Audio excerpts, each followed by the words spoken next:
نہ ہمارے پاس عشق ہے نہ ہمارے پاس فکر ہے، ہم دونوں سے عاری ہے اور ہمارے یہ بوجھ زمین پہ بھاری ہے۔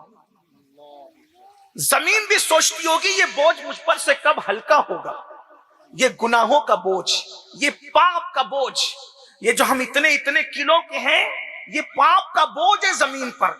زمین بھی سوچتی ہوگی کہ یہ بوجھ مجھ سے کب ہلکا ہوگا، یہ بوجھ مجھ سے کب ختم ہوگا۔ ہاں، میں یوں ہی نہیں کہہ رہا ہوں، بلکہ روایتوں میں آتا ہے کہ جب کوئی بندہ نماز نہیں پڑھتا، حرام کام کرتا ہے، اللہ کی نافرمانی کرتا ہے، تو یہ چونٹیاں، یہ مکھیاں، یہ مچھر، یہ پرندے اللہ رب العزت کی بارگاہ میں عرض کرتے، مولا ہمیں طاقت دے تاکہ ہم اس کا گلا پکڑ کے دبا دیں اور اس کو موت کے گھاٹ اتار دیں تاکہ زمین کا بوجھ ہلکا ہو جائے، یہ پاپ کی گٹری ختم ہو جائے۔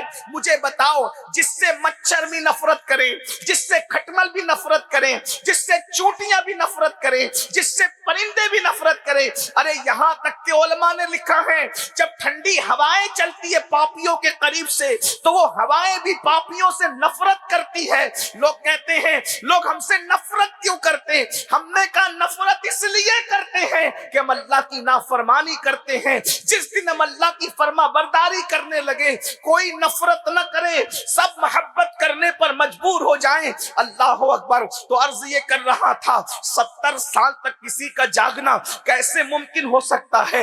عشق اور فکر انسان کو جگا سکتے ہیں۔ فکر کسے کہتے ہیں؟ آئیے میں آپ کو بتاؤں۔ ایک انسان بہت تھکا ہوا ہے، بہت تھکا ہوا ہے، بہت تھکا ہوا ہے، بستر نرم نرم موجود ہے، اے سی چل رہا ہے، پنکھا چل رہا ہے، سونے کا موڈ بھی ہے، اچانک فکر ہوتی ہے میری بیٹی کو رشتے نہیں آ رہے ہیں۔ اب بتاؤ تھکا ہوا انسان سو سکتا ہے اس فکر میں؟ اس کو نیند نہیں آتی۔ اللہ اکبر۔ میرے بیٹے کے مستقبل کا کیا ہوگا؟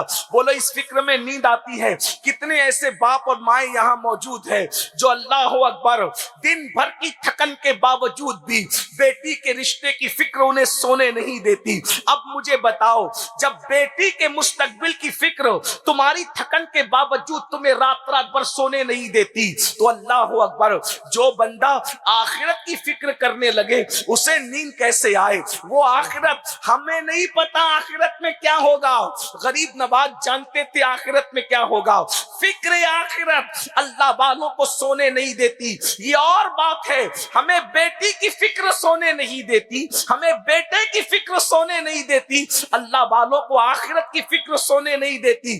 اس لیے کہ آخرت میں تو ہم نے یہ سوچ رکھا ہے کہ معاذ اللہ وہاں تو تماشا ہوگا، استغفر اللہ، لوگ تو یہ کہتے ہیں وہاں تو تماشا ہوگا۔ میں نے کہا اللہ اکبر، آخرت میں کیا ہوگا یہ حدیث میں موجود ہے۔ اللہ کے سچے رسول اب کیوں وہ نہیں سوئے؟ یا تو فکر سونے نہیں دیتی یا تو عشق سونے نہیں دیتا۔ میں پہلے فکر پر ہی گفتگو کر لوں تاکہ ہمیں بھی آخرت کی فکر ہو جائے۔ میرے بھائیوں، میری بہنوں، آخرت کیا ہے؟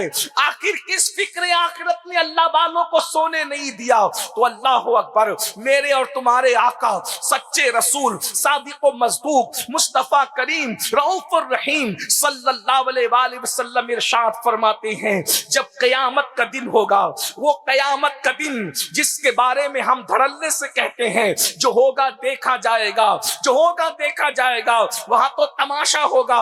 اللہ اکبر، یاد رکھنا دیکھنے والے ضرور دیکھیں گے جنہیں اللہ دکھائے گا، لیکن ہمیں فکر کرنی چاہیے کیونکہ اللہ کے سچے رسول صادق و مصدوق فرماتے ہیں اور حضور کی بات پر جو یقین نہیں کرتا میں اس کو سچا مسلمان ماننے کے لیے تیار نہیں ہوں۔ وہ کچھ بھی ہو جائے وہ سچا مومن نہیں ہو سکتا۔ آقا فرماتے ہیں قیامت کا دن ہوگا اور وہ دن کیسا ہوگا؟ اللہ اکبر، انسان کے سر اور سورج کے درمیان صرف ایک ہاتھ کا فاصلہ ہوگا، ایک ہاتھ کا فاصلہ۔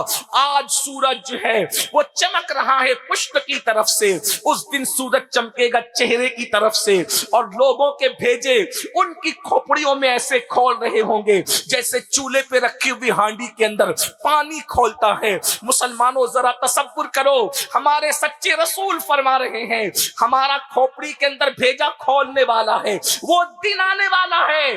بتاؤ اس دن کے لیے کیا تیاری کی ہے؟ اس دن تو صرف انہی کا بھیجا نہیں کھولے گا جو اللہ کے عرش کے سائے میں ہوں گے، باقی سب کا بھیجا کھولے گا۔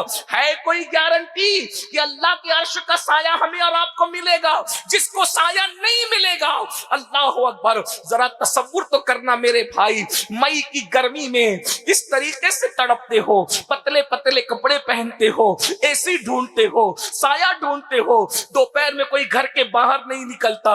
میرے بھائیوں، اسی پر بس نہیں، تمہارے اور میرے سچے رسول نے فرمایا انسان پسینے میں ہوگا، اور پسینہ کتنا ہوگا؟ سچے رسول فرماتے ہیں کسی کا پسینہ ٹکنوں تک ہوگا، کسی کا پسینہ گھٹنے تک ہوگا، کسی کا پسینہ کمر تک ہوگا، کسی کا پسینہ کندھوں تک ہوگا، کسی کا پسینہ منہ تک ہوگا۔ کوئی اپنے ہی پسینے میں ڈبکیاں لے رہا ہوگا، اور وہ پسینے میں بدبو آ رہی ہوگی، اور اس پسینے کی خصوصیت یہ ہوگی کہ جس کا پسینہ ہوگا اسی کے ساتھ ہوگا، وہ جہاں جہاں جائے گا اس کا پسینہ ساتھ ساتھ جائے گا۔ اب میرے بھائیوں بتاؤ ہمارا کیا بنے گا؟ یہ فکر آخرت سونے نہیں دیتی اللہ والوں کو۔ ہم